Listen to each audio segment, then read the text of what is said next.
Good afternoon, judges. Before we start, I'd like to invite you to scan a QR code presented by my group mates. This is a QR code that will lead us to the prototype of my team, Team Youth.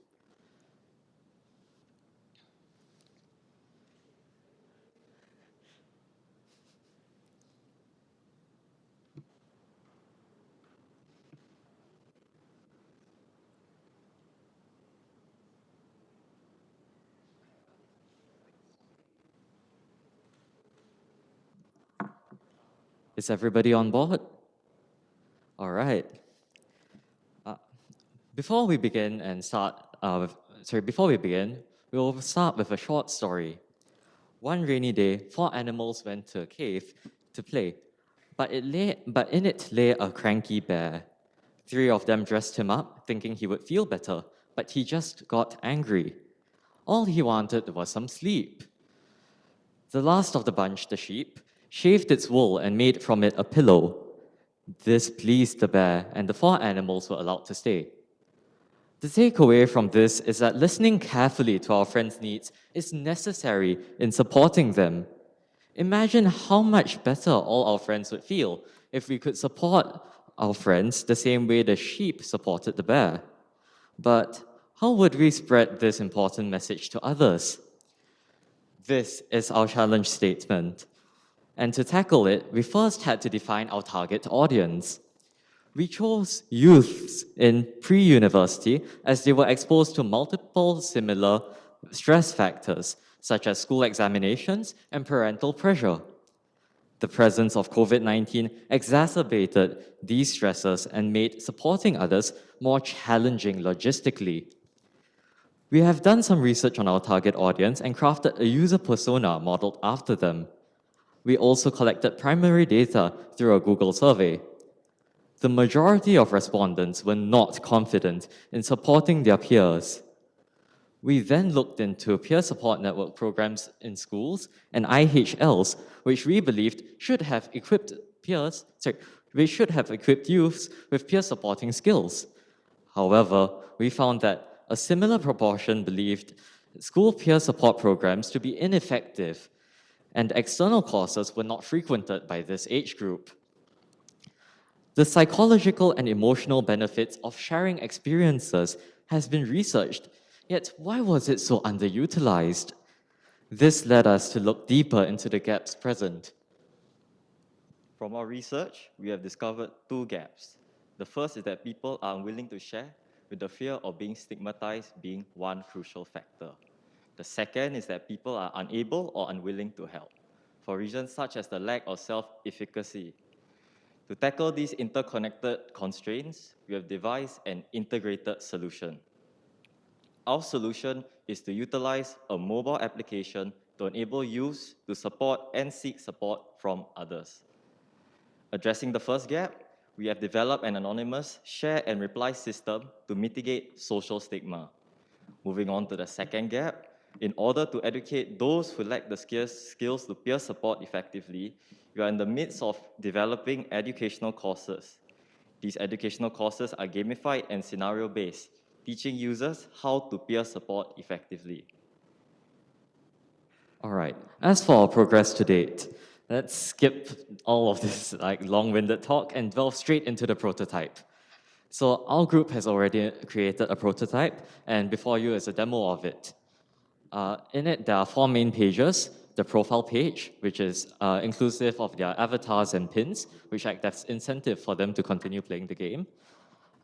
Educational courses, which as my group mate mentioned, is part of how we empower them to be able to support their peers better. Next up, we have the My Posts, or how they are able to post about their own worries. And lastly, the reply section, where they can reply to other people's posts. Now let's delve a little into the educational course.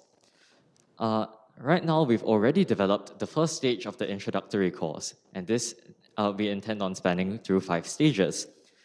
To develop it, we connected with a therapist through Instagram, and we recognize that this probably isn't enough. And so we plan on getting a second opinion, third, or as much as possible, because this is how much we care about the quality of our educational course.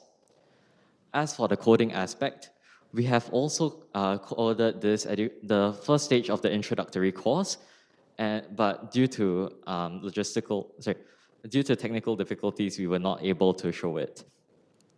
Now, as for the measures of success, uh, our, our outreach for our app is. Oh, sorry. Moving on to the timeline, we plan to complete the entire application by June 2022 and add in a new course by August 2022.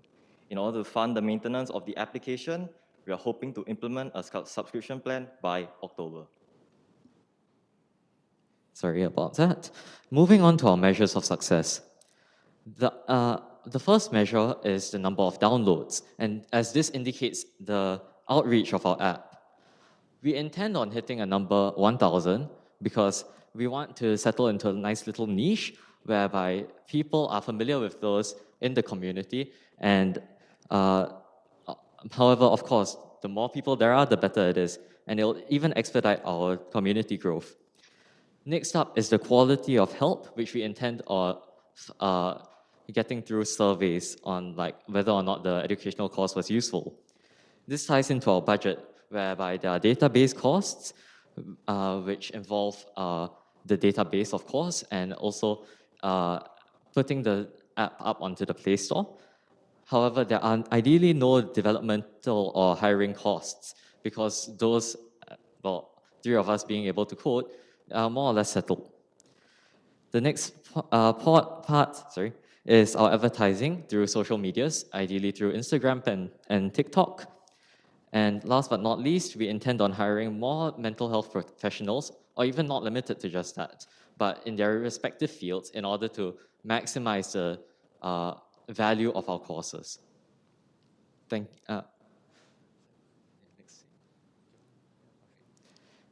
He's Yao Dongjun. I'm Seth Sumarleki. He's Luke Lim, and he's Luke Po. Thank you very much for listening to our pitch. All right, thank you, Team Youth. All right, on to the judges for Q&A. Just a quick one. Why would you want to download your app? Because I think youth always think, like, another app on my phone, right? Yeah, so why would they want to download what's in it for them? Like, let's say if you could give it in one sentence.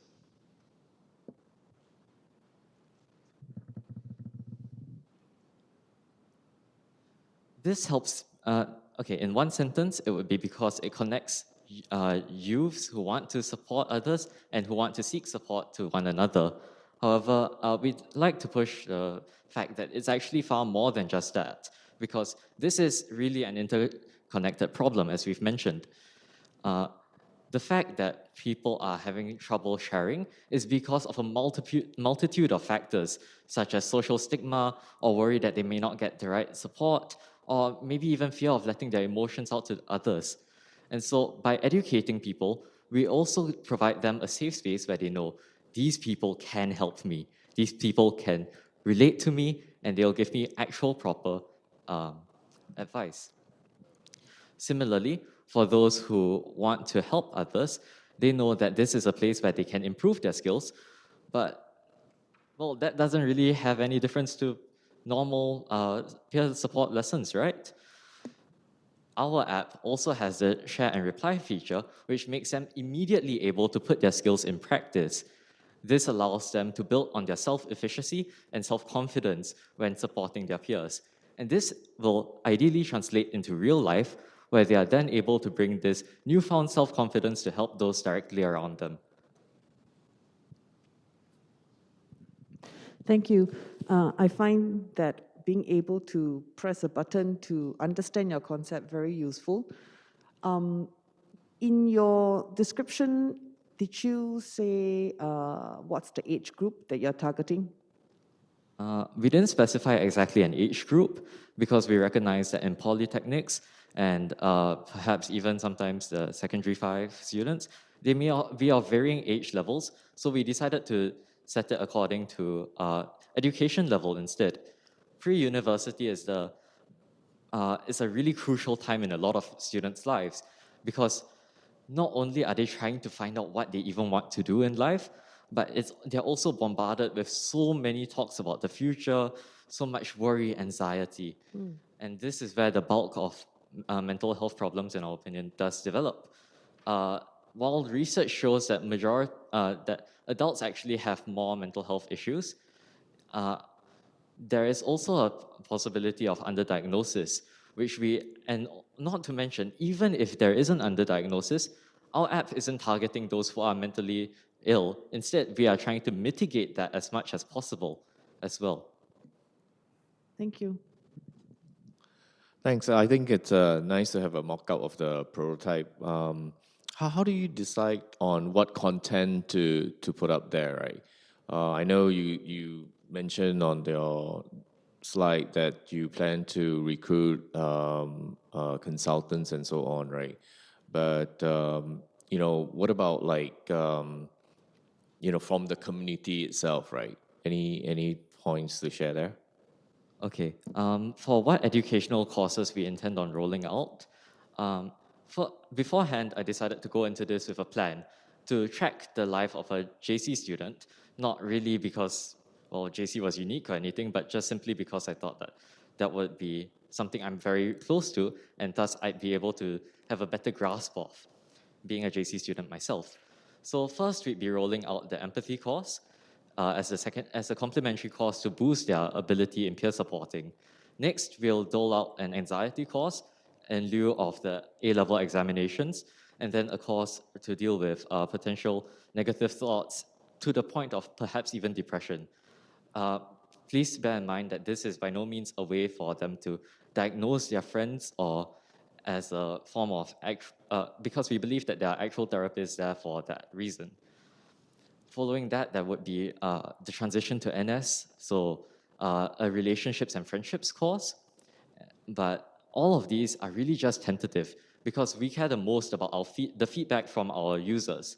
So once we get this app up and running, we'll include a way for them to contact us as to what courses they would like, and our schedule that we've planned out will be altered from there. Thanks.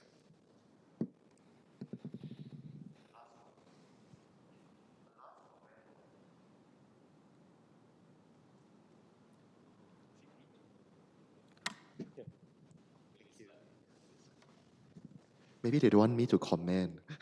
All right, but I think the last comment is just, I think, devil's in the details. All right, implementation and adoption of your app will be critical to the success. So I think it's just a comment lah. Yeah, I think because of also of time, that's just something to keep in mind. Yeah, good ideas. Yeah. Thank you.